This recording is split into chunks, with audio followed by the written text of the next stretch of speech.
अस्सलाम वालेकुम वीवर्स, कैसे हैं आप सब। उम्मीद है खैरियत से होंगे। आज हम बात करेंगे लिंकोसिन मेडिसिन के बारे में।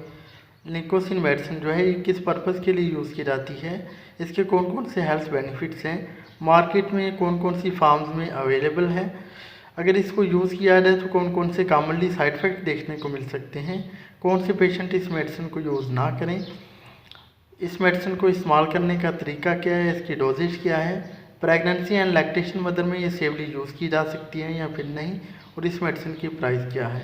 ये जो सारी डिस्कशन है वो मैं इंशाल्लाह इस वीडियो में करूँगा, तो आपसे रिक्वेस्ट है कि आपने वीडियो को लास्ट तक देखना है। चलें जी, शुरू करते हैं।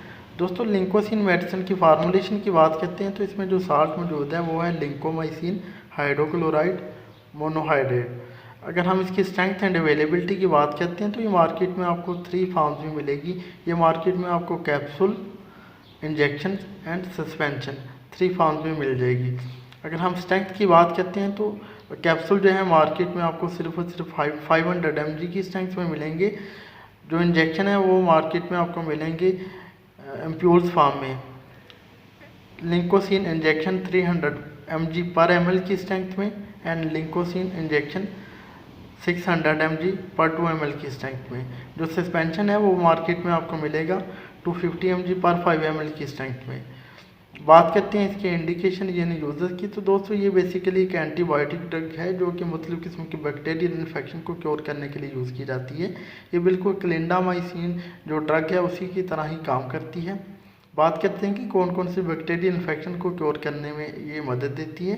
तो दोस्तों, various types of bacterial infection को क्योर करने में मदद देती है, जैसा कि इसको यूज़ कर सकते हैं अपर रेस्पिरेटरी ट्रैक इन्फेक्शन में, जिसमें किसी को अगर थ्रोट इन्फेक्शन हो जाए, किसी को टॉन्सिलाइटिस हो जाती है, फेरेंजाइटिस वगैरह हो जाती है, गला ख़राब हो जाता है, टॉन्सिल्स हो जाते हैं, उस सूरत में इसको यूज़ कर सकते हैं। किसी को जो है साइनोसाइटिस हो जाती है, साइनसिस की इन्फेक्शन हो जाती है, उस सूरत में इसको यूज़ कर सकते हैं। अगर किसी को ओटाइटिस मीडिया इन्फेक्शन हो जाती है, कान में कोई सूजन और इन्फेक्शन आ जाती है, तो उस सूरत में इसको यूज़ कर सकते हैं। इसको यूज़ कर सकते हैं लो रेस्पिरेटरी ट्रैक इन्फेक्शन में, जैसा कि एक्यूट एंड क्रोनिक ब्रोंकाइटिस में इसको यूज़ कर सकते हैं। यानी अगर किसी को फेफड़ों की सोजिश हुई है रिसेंटली ही या फिर पुरानी, तो उस वक्त में यूज़ करेंगे। इसके अलावा अगर किसी को निमोनिया की शिकायत हुई है तो उस वक्त में इसको यूज़ कर सकते हैं। इसके अलावा इस मेडिसिन को यूज़ किया जा सकता है बोन एंड जॉइंट इन्फेक्शन में। अगर किसी को जोड़ों में कोई इन्फेक्शन हो गई है तो उस वक्त में यूज़ किया जा सकता है। अगर किसी को कोई स्किन इन्फेक्शन हुई है, जैसा कि सेलुलाइटिस हो जाता है, सेप्टिसीमिया हो जाता है, उस वक्त में इसको यूज़ कर सकते हैं। अगर किसी को एक्नी है, वाउंड्स हैं या बॉयल्स हैं, अगर किसी को स्किन पे कोई फोड़ा वगैरह बन गया है, कोई पिंपल्स वगैरह निकल आया है, उसमें कोई इन्फेक्शन है, उस वक्त में यूज़ कर सकते हैं। अगर किसी को इंजरी वगैरह हुई है, कोई चोट वगैरह लगी है, तो उसमें कोई इन्फेक्शन हो गई है, तो उस वक्त में इसको यूज़ कर सकते हैं। पोस्ट ऑपरेटिव में भी इसको यूज़ कर सकते हैं, माइनर सर्जरी में भी इसको यूज़ कर सकते हैं। अगर किसी को कोई स्टिचेस वगैरह लगे हैं तो उस वक्त में भी जो है इन्फेक्शन से बचने के लिए इस मेडिसिन को यूज़ कर सकते हैं।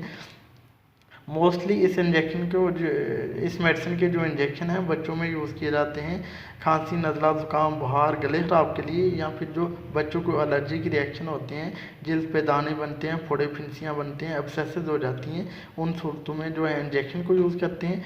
जबकि जो कैप्सूल है उसको मोस्टली यूज़ किया जाता है डेंटल इन्फेक्शन में। अगर किसी को कोई डेंटल में सूजन आ जाती है, दांतों में सूजन हो जाती है, डेंटल अब्सेस बन जाती है, मसूड़े सूज जाते हैं, कोई इन्फेक्शन हो जाती है, कैविटी में इन्फेक्शन हो जाती है, तो उस वक्त में इस मेडिसिन का यूज़ किया जाए तो बहुत ही अच्छा रिजल्ट मिलता है। इसके अलावा अडल्ट में जो जिनको एलर्जीज़ होती हैं, स्किन पे दाने, फोड़े फिंसियाँ वगैरह बन जाते हैं, खारिश होती है साथ में, और साथ में जो है छोटे छोटे बॉयल्स बन जाते हैं, तो उस वक्त में यूज़ किया जाए तो बहुत ही कमाल का रिजल्ट मिलता है। बात करते हैं इस मेडिसिन के साइड इफ़ेक्ट्स की, तो इसके जो कॉमन साइड इफ़ेक्ट्स हैं उसमें पेशेंट का स्टमक अपसेट हो सकता है, पेशेंट को इंटेस्टाइनल इन्फेक्शन हो सकती है, इसके अलावा जो है कोलाइटिस हो सकता है, डायरिया हो सकता है, नोजिया एंड वॉमिटिंग हो सकती है पेशेंट को, और स्किन और एलर्जी की रिएक्शन फेस करना पड़ सकती हैं।